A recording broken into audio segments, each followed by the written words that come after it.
Fala gurizada, tudo certo? Sejam bem-vindos a mais um vídeo do nosso canal. No vídeo de hoje a gente vai falar sobre os erros de arbitragem que aconteceram no jogo entre Inter e Vasco e também entre Flamengo e Corinthians no Maracanã, a postura que o Inter deve adotar diante do Flamengo no próximo fim de semana, quem deve ser o substituto do Vitor Cuesta e muito mais. Roda a vinheta.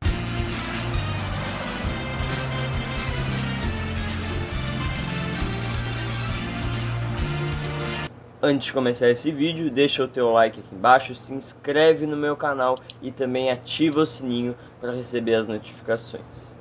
Gurizada, vocês sabem que eu sou um cara resultadista e que para mim o resultado é soberano e sempre vai ser. E até por isso eu não critiquei tanto a postura do Inter no jogo de ontem contra o Vasco. O Inter fez o dever de casa, ou melhor, o dever fora de casa.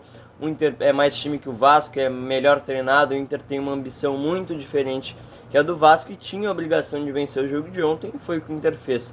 O Inter começou pressionando, tanto que aos 9 minutos logo o Inter abre o placar no cruzamento com a mão do Moisés e o Rodrigo Dourado acaba cabeceando bem no cantinho. Que partida fez o Rodrigo Dourado, preciso frisar aqui. Ele não fez uma boa partida contra o Sport, é verdade, mas ontem que jogou esse cara foi um absurdo, tanto defensivamente quanto ofensivamente jogou muita bola o Dourado. E depois o Inter acaba obviamente matando o jogo no final da partida, no último lance, um gol merecido do Thiago Galhardo, que é um cara que nos ajudou muito nessa campanha, que estava lesionado e voltou marcando o gol que fechou o caixão do Vasco, como a gente costuma dizer. Mas o jogo contra o Vasco já passou, né? E agora a gente tem que começar a pensar no próximo jogo contra o Flamengo, no próximo final de semana no Maracanã, a verdadeira final do Campeonato Brasileiro. Se a gente tirar o resultado de ontem, pegar só o desempenho, a gente vai ver que o desempenho não foi tão bom assim. Não foi um desempenho de encher os olhos. O Inter não jogou tanta bola quanto a gente esperava que fosse jogar. Jogou o suficiente para vencer o Vasco, vamos combinar. O Vasco é uma equipe extremamente limitada. Mas se jogar o que jogou ontem, não vai vencer o Flamengo no Maracanã. Acho que isso é um ponto óbvio que todos nós entendemos. O Inter abriu o placar, como eu disse, com uma pressão. O Inter adotou uma pressão inicial, por exemplo, o que tinha feito contra o São Paulo no Morumbi. Mas depois que faz o gol, o Inter para de fazer essa pressão. O Inter faz o gol aos 9. A partir dos 12, 13 minutos ali, o Inter para de pressionar o Vasco, recua suas linhas e o Vasco começa a querer se engraçar no jogo. Não consegue criar jogadas porque, como eu disse, o time do Vasco é muito limitado mesmo. Até tem algumas peças interessantes ali do meio para frente, o Benítez, o Cano e o Thales Magno, mas é uma equipe limitadíssima, né? E até por isso o Inter, mesmo não fazendo uma grande partida, conseguiu vencer o Vasco com facilidade. Mas se o Inter fizer isso que fez contra o Vasco, fazer um gol e recuar tanto como recuou, principalmente no segundo tempo, quando o Abel tira o Maurício e coloca o Rodrigo Lindoso, o Inter não vai vencer o Flamengo.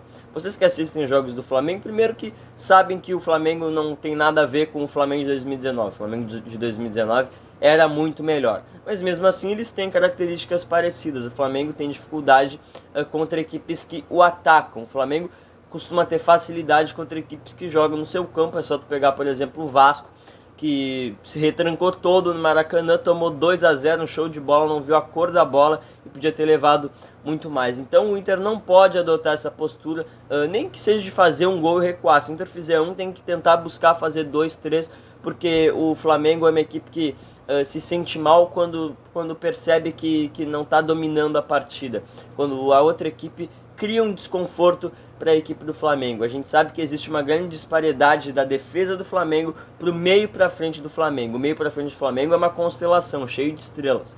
Já a defesa do Flamengo, pelo contrário, é uma defesa limitada, é uma defesa superestimada, com o Isla, que é um lateral limitadíssimo, com o Arão improvisado, com o Gustavo Henrique, que é um cara limitado também, o Felipe Luiz, que é um cara muito lento, o Neneca, que eu também não sou muito fã. Então, esse é o caminho da roça. O Inter não pode jogar tão recuado como jogou contra o Vasco em São Januário, porque senão vai ter muitas dificuldades para vencer o Flamengo no Maracanã. E como vocês sabem, se o Inter vencer, se consagra campeão brasileiro. Vamos começar falando sobre a arbitragem, o ridículo pênalti marcado a favor do Vasco e também o gol irregular do Gabigol contra o Corinthians no Maracanã. Vamos começar falando sobre o nosso jogo, o pênalti marcado a favor do Vasco, onde claramente o Cano chuta o chão dá uma bundada no Cuesta, se atira, um lance claro de simulação onde o Cano deveria ter recebido o cartão amarelo. O juiz consegue, com o auxílio do VAR, com as câmeras privilegiadas que ele tem, ele foi lá na cabine do VAR, olhou e encontrou um lance, um pênalti, naquele lance que qualquer criança de 6 anos viu que não foi pênalti, que o Cano ainda que encosta no Cuesta, o Cuesta não busca o contato com o Cano, ele chuta o chão, se atira e deveria ter recebido o cartão amarelo, mas não, o juiz viu o pênalti e ainda deu amarelo para o Vitor Cuesta, que está fora do jogo contra o Maracanã. Um absurdo sem tamanho, mas os deuses do futebol não permitiram que aquele roubo acontecesse e o Cano acabou batendo para fora. Mas mesmo assim o Inter foi muito prejudicado, o Inter perdeu o seu melhor zagueiro para a decisão do Campeonato Brasileiro no próximo final de semana contra o Flamengo no Maracanã. E minutos antes disso, o Gabigol marca um gol extremamente irregular, ele está à frente da linha da bola quando o Everton Ribeiro cruza, e ainda eu estava vendo imagens hoje onde traçam uma linha para demonstrar aonde estava o Gabigol, e o joelho dele está à frente da linha. Eu não sei se o joelho não conta, pelo que eu pesquisei, o joelho conta no corpo do jogador por impedimento, então o gol do Gabigol seria ilegal. Então vamos ficar de olho na arbitragem entre Flamengo e Inter no Maracanã. Muito cuidado, porque ontem 2 lances capitais foram marcados contra o Inter. O gol do Gabigol e o pênalti marcado a favor do Vasco. Vamos abrir o olho. Bom, gurizada, vamos falar agora sobre o substituto do Vitor Cuesta, né, que estava pendurado, tomou o 3º cartão amarelo, num pênalti inexistente marcado a favor do Vasco ontem. E além da gente ter que ir com uma zaga de guris, porque vão ser uma zaga de guris, o Inter vai ir com uma zaga reserva, porque o Lucas Ribeiro, apesar de estar sendo titular agora, ele era reserva do Rodrigo Moledo e só se tornou titular porque o Moledo teve uma lesão séria no joelho, senão ele seria reserva até agora. E aí fica a dúvida, quem é que vai jogar no lugar do Vitor Cuesta? E pra mim tá decidido, quem vai jogar vai ser o Zé Gabriel, que quando o Abel chegou, o Zé Gabriel continuou sendo titular, afinal ele era titular com o Kudê, mas a partir das falhas, aquela falha contra o Boca, a principal delas, aí ele foi sendo escanteado, foi sendo arquivado, tanto que nem entra mais com o Abel. Mas na minha visão vai ser ele o titular, afinal o Pedro Henrique tem menos oportunidades ainda que o Zé Gabriel e o Matheus Jussa muito menos. Eu gostaria que jogasse o Pedro Henrique, para mim é mais jogador que o Zé Gabriel, mas na minha visão vai jogar o Zé Gabriel, a gente vai ter que ir com o Zé Gabriel e Lucas Ribeiro para encarar Gabigol e companhia. Mas seja o que Deus quiser, contra tudo e contra todos como sempre, vamos vencer o Flamengo lá no Maracanã.